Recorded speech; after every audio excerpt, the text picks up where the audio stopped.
this video, we're going to continue to explore employee organisation and take a detailed look at centralised and decentralised structures. We will explore exactly what these important key terms mean and analyse the advantages and the disadvantages of both. What do we mean when we talk about centralised and decentralised structures in business? In simple terms, it's all about who makes the decisions.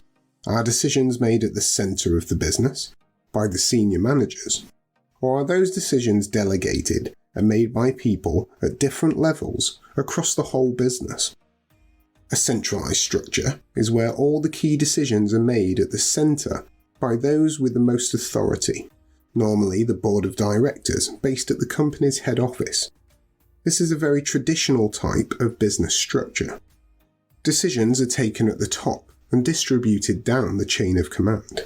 This kind of structure is often seen in large companies with multiple locations, such as retail, fast food, and franchise operations like McDonald's or KFC. It can allow a business to have a lot of control over the way that things are done, meaning consistency across a large number of outlets. For example, if you go to a McDonald's, you'll find that that food is pretty much identical to whichever branch you go to, because they have a very specific procedure that the staff have to follow. All branches operate in the same way, and McDonald's branch managers will have very little input into how their individual outlet is operated. However, businesses with a centralised management structure may be slow to respond to local changes or have difficulties responding to external factors quickly. This is why many large businesses choose a decentralised organisational structure instead. To all the teachers out there, show all of these videos without any ads and gain access to our growing library of over 500 teaching worksheets. Why not visit BizzWizard.co.uk to find out more? A decentralised structure is one where a wider range of people, including less senior managers and employees, are able to make decisions. In other words, not all of the decision making takes place at the top, but some authority is delegated away from the centre, down the hierarchy. This will often allow managers to make decisions at a local level. For example, individual supermarket branches may make decisions on staffing levels, which products and services to offer for sale, point of sale promotions, and sometimes even pricing in their particular area. Businesses with a decentralised management structure can often respond quickly to changes in the business environment and in the local area. This might be considered a more democratic style of management, which can allow managers and other less senior employees to be more creative and more innovative. It does, however, mean that a business can't rely as much on unskilled workers and needs to be sure that the staff they employ will make sensible decisions that are in the best interests of the business. This kind of company structure often suits a very fast-paced business, with lots of change regularly taking place, that employs skilled workers who management trusts, for example, a tech startup company. So, before we go any further, let's meet this video's main example. This is Ron Trenton, the owner of a chain of hotels called Trenton's Hotels. Before Ron set up his own chain of hotels, he was the Midlands regional manager for another chain of hotels, Travel Taverns. Customers like the Travel Tavern brand because you always know what you're going to get. Every hotel room is laid out the same way, the menu is the same in each hotel, and the hotels are consistently clean. However, although Ron liked working for such a well-recognised business with high standards, he was very frustrated because they operated a very centralised management structure. As we have already discussed, this meant that even in a relatively senior role, such as regional manager, Ronald couldn't make decisions without consulting head office, and he definitely couldn't allow one of the hotel managers to make a decision in their own local hotel. When head office heard that Ron had authorised a full refund to a couple complaining about noise in the room above, he was hauled into a prompt Zoom meeting to explain himself and why he had made such a decision without the head office's approval. After years of this and lots of frustration, This was the final straw, and Ron decided to hand in his notice and leave. Leaving a secure job is never an easy choice, but he'd been thinking about this for a while, and he'd recently come into a large inheritance from his grandmother, and was already thinking about setting up his own business. So, Ron set up his first Trenton's Hotel in Birmingham, quickly followed by Leicester, and within 5 years he had a chain of 50 hotels nationwide.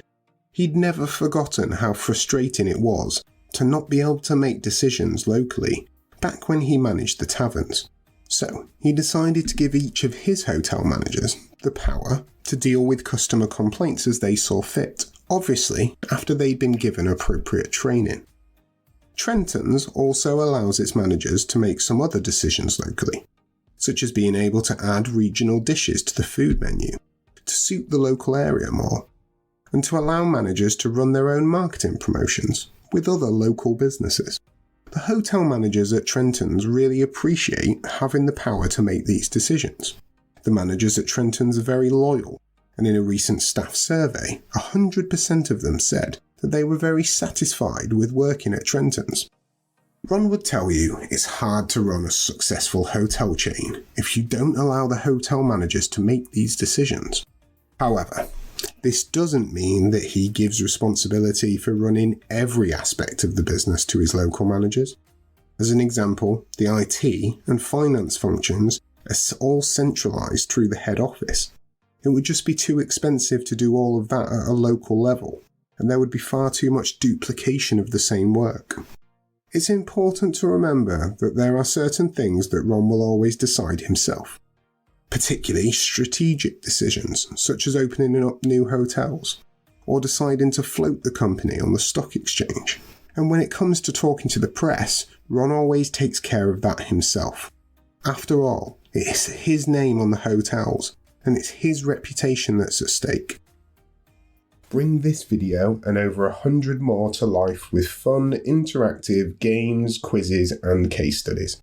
Why not try the first 25 completely free by visiting BizzWizard.co.uk. Now that we have a good understanding of both centralisation and decentralisation, let's analyse the advantages and the disadvantages of both. Advantages of centralisation include the fact that having the same processes and policies across multiple locations means that the product or service will be very consistent. Think back to McDonald's. Every Big Mac in the world is pretty much exactly the same.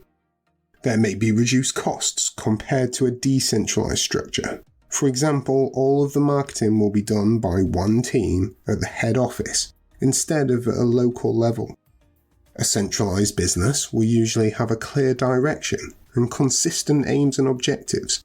Everybody should be pulling in the same direction towards achieving these shared goals. This type of structure also allows the management team to show strong leadership and minimise the time taken to make significant operational decisions across the board. In centralised structures, it is usually very clear who is in charge and who is responsible for making decisions and giving orders. This type of control can also prevent other parts of the business from becoming too independent, and it can be easier to coordinate and control key activities from the centre, such as setting budgets or rebranding.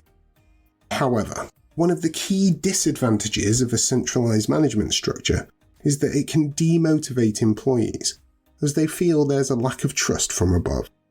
By not allowing them to make these decisions, they may end up feeling just like our example, Ron, being unhappy in their role and looking to move on. A one-size-fits-all approach may not work everywhere, and local junior managers and workers are likely to be much closer to customer needs than a central head office. A centralised structure might be more bureaucratic, meaning there are more layers in the management hierarchy. Remember, back when we looked at tall or hierarchical structures? This might mean it takes longer to make a decision, as it has to be passed up and down the levels of management. And all those layers in the structure can also be pretty expensive. This type of structure may impact the quality of customer service, as there is less flexibility and decisions can't be made quickly at a local level, meaning it can be difficult to respond to customers' needs effectively. Each of the video courses over at BizzWizard.co.uk also includes an interactive business case study that applies the knowledge learnt to a real-world scenario. There are over 1,000 multiple-choice questions, each with detailed feedback, which tests students' understanding of the content. Why not visit BizzWizard.co.uk to find out more? So, you can see there are both positives and negatives of centralised structures.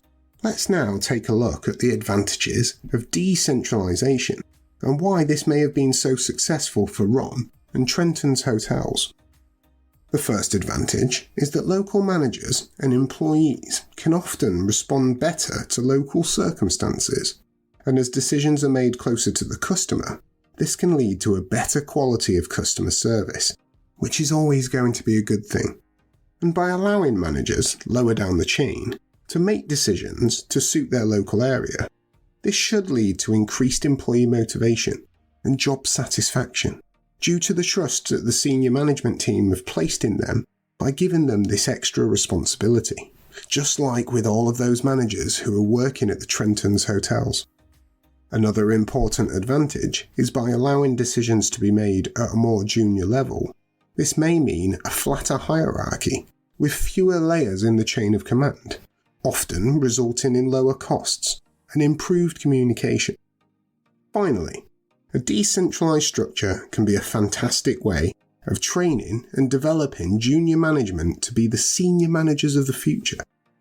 You can never be sure who your most talented staff are without giving them an opportunity to show you. Did you know the guy who invented the Game Boy actually worked as a cleaner at Nintendo until he was given that chance? Now, operating a decentralised structure certainly seems to have worked for Ron and Trenton hotels. But as with everything, there's some important downsides to consider. One of the main disadvantages of decentralisation is that it can lead to duplication. For example, each region may have its own HR team, or be responsible for its own marketing, and this can mean increased costs and therefore reduced profits. It's much harder to get consistent standards, products, and services at each location if this is not strictly controlled from the centre of the business. As an example, one of Ron's managers may run a poor marketing campaign in their area, which could impact the entire company's brand image. Finally, local managers may not always be experienced or strategic enough to make the right decision at the right time. This is why, when it comes to the really serious issues, this should always be dealt with by the leadership team. There will always be times when they need to provide strong leadership, regardless of the company's structure. So, that about sums it up, and hopefully you now have a good understanding of this important topic. Always remember, if you get an exam question about centralised and decentralised structures, it's important to carefully consider the advantages and the disadvantages of each option, and how these apply to the particular situation or the business that you have been given in the case study. You should bear in mind that it doesn't have to be all or nothing, and depending on the nature of the business, the senior management team may pick the best elements of both types of structure. This has been the BizzWizard. See you in